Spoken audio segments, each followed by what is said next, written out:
بسم اللہ الرحمن الرحیم۔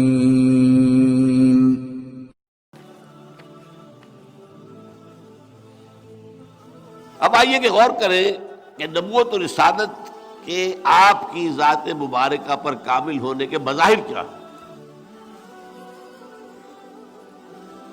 کن چیزوں سے ظاہر ہو رہا ہے کہ آپ پر کامل ہو گئی نبوت اور رسالت۔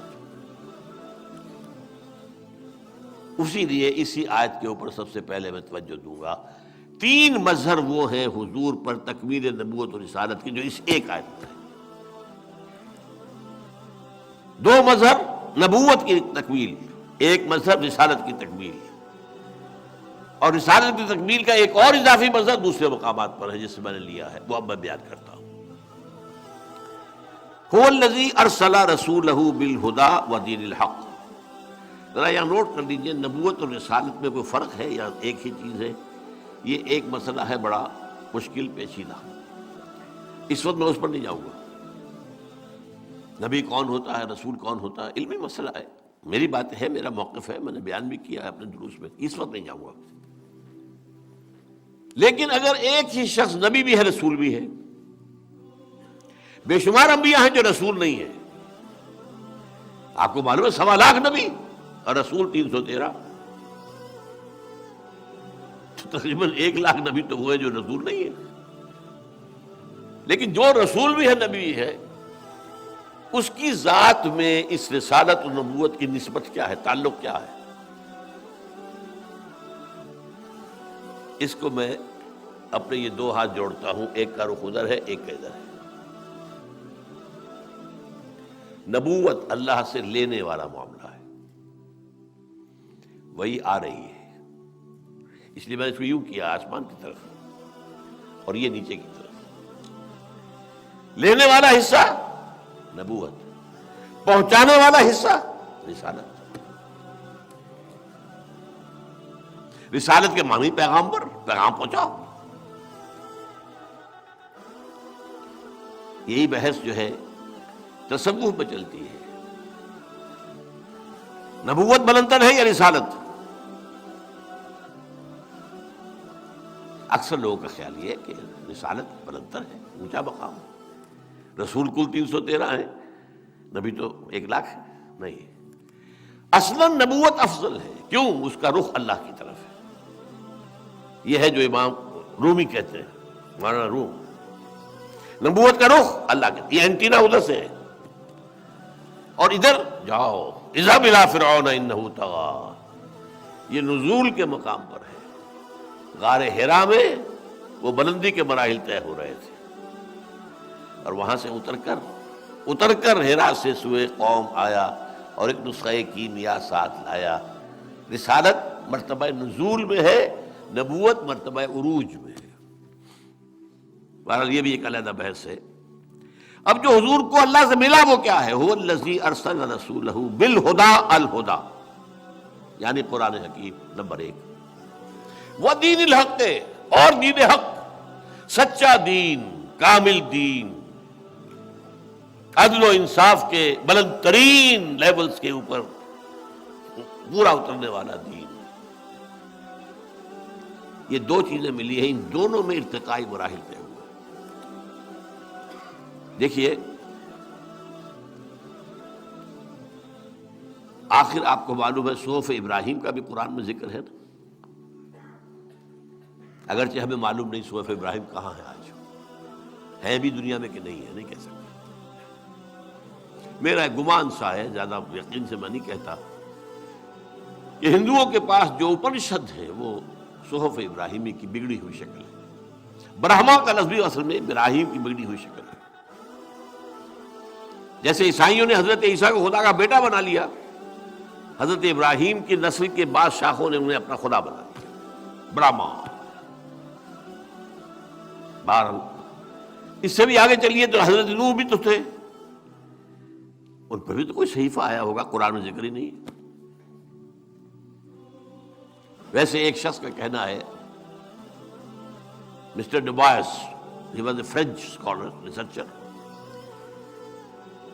40 برس لگائے اس نے انڈیا کے اندر ہندو اسکرپچرز کے مطالعے پر،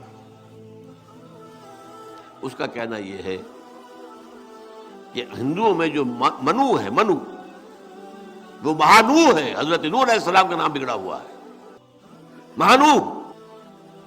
مہا آتا ہے ہندی میں کسی بڑی عظیم، مہاتما، آتما تو میری بھی ہے آپ کی بھی ہے، ایک مہاتما، مہاتما گاندھی، مانو، وہ منو بن گیا. اور منو سمرتی اس کا کہنا یہ ہے کہ یہ وہ صحیفہ تھا جو کہ نوح کو دیا. اللہ عالم. ان چیزوں میں علمی طور پر آدمی کچھ کھود کرے، کھروج معلوم کرے، کوئی حرج نہیں، لیکن یقین کے ساتھ ہم نہیں کہہ سکتے کچھ بھی سوائے اس کے جو قرآن میں آ گیا. بہرحال پھر تورات، زبور، انجیل، اس کے بعد بے شمار انبیاء کے صحیفے، ان سب کے اندر ہدایت تھی یا نہیں تھا؟ اس ہدایت کی تکمیل ہوئی القرآن الہدیٰ میں. یوں سمجھیے کہ ایک بچہ ہے، پرائمری کا اسٹوڈنٹ ہے، آپ اسے پی ایچ ڈی کا ٹیوٹر رکھ دیجئے، کیا پڑھائے گا اسے؟ پی ایچ ڈی پڑھائے گا؟ اس کی ذہنی سطح کے مطابق نہیں پڑھائے گا. اس کے پاس خزانہ ہے بڑا، لیکن اس کو جس کو دینا ہے اس کی استعداد کو دیکھنا ہوگا نا. اس اعتبار سے جب ابھی انسان عہد طفولیت میں تھا، ذہنی طور پر، شعوری طور پر، فکری طور پر، تو ہدایت کی ابتدائی مرحلے، تعلیم، اور جیسے جیسے انسان آگے بڑھا آگے بڑھا آگے بڑھا، یہ ہدایت بھی ترقی کرتی گئی. ان کتابوں میں درجہ بدرجہ، قرآن خود کہتا ہے انا انزلنا التوراۃ فیہا ھدی و نور، ہم نے تورات نازل کی تھی، اس میں ہدایت بھی تھی، نور بھی تھا. انجیل فیہا ھدی و نور، ہم نے نازل کی انجیل، اس میں ہدایت بھی تھی، نور بھی تھا.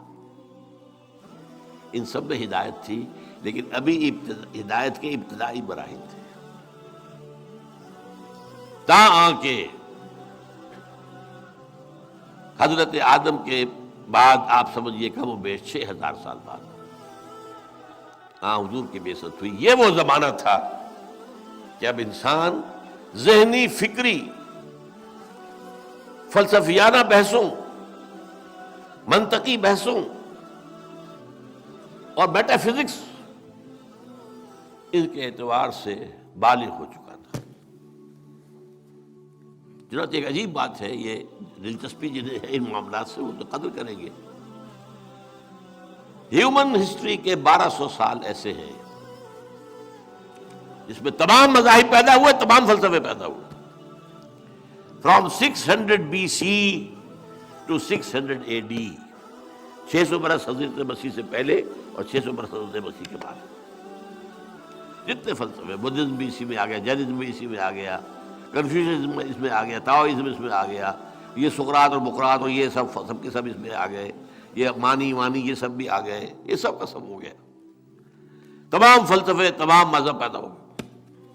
گویا کہ انسان کی انٹینس ایکٹیویٹی ہو چکی تھی to know the reality as a whole.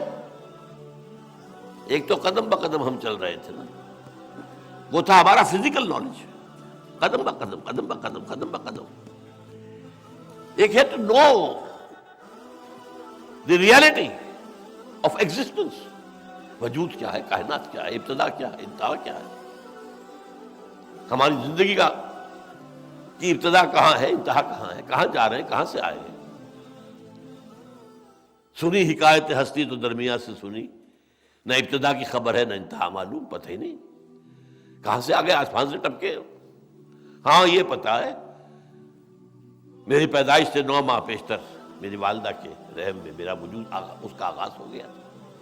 اس سے پہلے کیا تھا، کہاں تھا میں کہیں تھا یا نہیں تھا، عدم سے وجود میں آیا ہوں یا پہلے کچھ تھا. یہ سارے سوالات ہیں. فلسفی غور کرتے رہے، بڑے بڑے چین کے فلسفی، انڈیا کے فلسفی ٹاپ کے، ایران کے فلسفی، یونان کے فلسفی، یہ 4 مراکز رہے فلسفے کے، باقی دنیا کے اندر فلسفہ کہیں نہیں رہا. پھر نبی. لیکن ان 1200 سالوں کے دوران آ کر انسانی ذہن فلسفیانہ منطقی اعتبار سے اپنے عروج کو پہنچ گیا۔